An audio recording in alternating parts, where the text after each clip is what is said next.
Salut tout le monde, aujourd'hui je vais vous parler du permis moto en Angleterre. Comment obtenir son permis moto en Angleterre quand on est français. J'ai eu beaucoup de mal à trouver des réponses à mes questions quand je suis arrivé. C'est vraiment très compliqué d'avoir une réponse correcte ici, même par des personnes compétentes entre guillemets. Alors je vais vous expliquer comment moi j'ai fait pour passer mon permis moto en Angleterre. Alors tout d'abord j'ai mon permis voiture français depuis que j'ai 18 ans, là j'en ai 28 donc ça fait 10 ans. Aucun souci. Bon. Pour passer son permis moto en Angleterre, il vous faut ce qu'on appelle le CBT. CBT, c'est en gros ce qui vous donne le droit à conduire une 125 en Angleterre.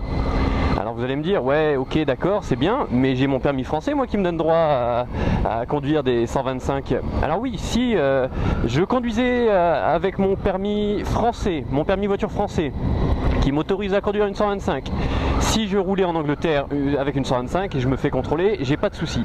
Par contre, si tu veux aller plus loin, donc si tu veux aller à l'étape du dessus pour passer ton permis moto, là il te le faut. CBT, c'est 110 livres. Alors les prix varient, hein, ça dépend si déjà tu prends ta moto ou si tu fais avec la moto de l'auto-école. Donc ouais, moi j'ai payé 110 livres, ça dure une journée, donc c'est des manœuvres, ça t'explique comment utiliser une moto, les virages, les regards à droite, à gauche, patati patata, enfin bon, tout ça, si vous connaissez un peu la moto, logiquement ça doit aller. Après le CBT, ce qu'on a, c'est le... qu'est-ce qu'on a? On a le Theory Test qui correspond au code, tout simplement. Donc là, on a 50 questions. Il faut répondre aux 50 questions. Je crois sur 50, il faut répondre... faut avoir bon à 44, il me semble-t-il. Mais je me suis plus sûr, ça fait un moment déjà. Bon, on va dire 44 questions. Après on a aussi 5 petits clips vidéo qui en fait te montrent un danger, et quand le danger survient, il faut pouvoir le trouver le plus vite possible, s'en apercevoir, tu cliques pour dire voilà il y a un danger, danger égale tout ce qui te ferait toi changer de trajectoire, de vitesse, etc. Un danger potentiel. Ça coûte 30 livres. Une fois que tu as passé ça, tu peux passer ton module 1. Module 1, ça correspond au plateau en France, tout simplement. Donc tu as des manœuvres à faire sur un parking, c'est du slalom, entre les cônes, figure de 8, virage à X km/h, freinage d'urgence, évitement, manœuvre à la main aussi, on te demande de pousser ta moto d'une boîte, en fait, c'est une sorte de boîte, comment dire, une place de parking en fait, on te demande de bouger ta moto d'une place de parking à une autre. Voilà, ça dure 10 minutes, 15 livres. Une fois que tu as ça, ça t'ouvre les portes pour ton module 2. Module 2 qui, vous avez deviné, correspond à la conduite. Donc là, c'est à peu près comme en France, tu as 35-40 minutes avec un examinateur derrière toi qui regarde de tes moindres faits et gestes et qui te note. Donc tu dois avoir moins de... je me rappelle plus, tu as des fautes mineures et fautes majeures. Me semble-t-il, c'est 2 fautes majeures, mais je me rappelle... Enfin, c'est même pas que je me rappelle pas, c'est que j'ai jamais eu cette expérience de faute majeure, donc je ne saurais pas te dire. Je sais que 3 fautes mineures font une faute majeure, et je sais plus au bout de combien de fautes majeures tu t'es éliminé d'office.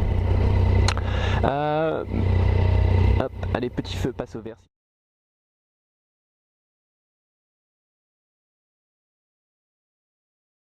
S'il te plaît. Donc voilà, par contre, est-ce qu'on doit changer son permis français? Est-ce qu'on doit l'échanger? Alors ça c'est le plus gros problème que j'ai eu ici.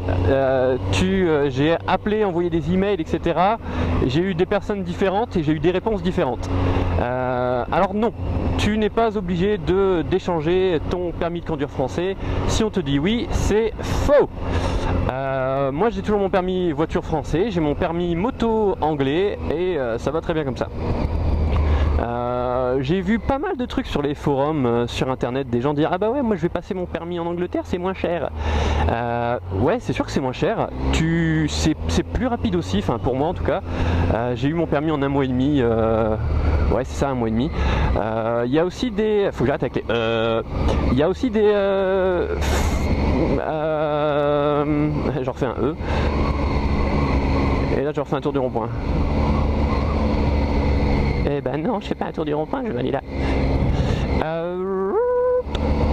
Bingo. Il y a des formules rapides en fait. Ici, tu peux passer ton permis en 3 jours. 2-3 jours, tu payes un petit peu plus cher, mais c'est de l'intensif. C'est-à-dire que là, pendant 2-3 jours, t'apprends, après t'as ton examen. Ce que je trouve moi pas top parce que je me suis aperçu que quand je passais mes exercices de conduite, mes leçons de conduite, pardon, je me suis aperçu que après 2 heures, ton cerveau décroche un petit peu. Alors si tu as l'habitude de rouler, c'est bien. Si tu n'as pas l'habitude de rouler, il fait quoi avec son clignotant lui ? Si t'as pas l'habitude de rouler, ça peut être un peu fatigant. Même mon instructeur me disait, je comprends pas comment certaines personnes peuvent faire ça, ça doit être éprouvant. Mais bon, certaines personnes y arrivent. Hein. L'avantage, c'est que tu te prends 3 jours de congé et en 3 jours, eh ben, t'as ton permis. Voilà. J'espère avoir répondu à vos questions les amis, à vos attentes. J'ai pas eu beaucoup d'aide moi, franchement c'est ce que je trouvais pas top sur internet. Il n'y a pas beaucoup de personnes qui ont partagé leur expérience. C'est dommage, alors j'espère que ça aidera un petit peu certaines personnes qui voudraient passer le cap, sauter le pas, parce que c'est vrai que la moto c'est quand même bien marrant, dangereux mais marrant, donc voilà, faites attention tout le monde et portez-vous bien.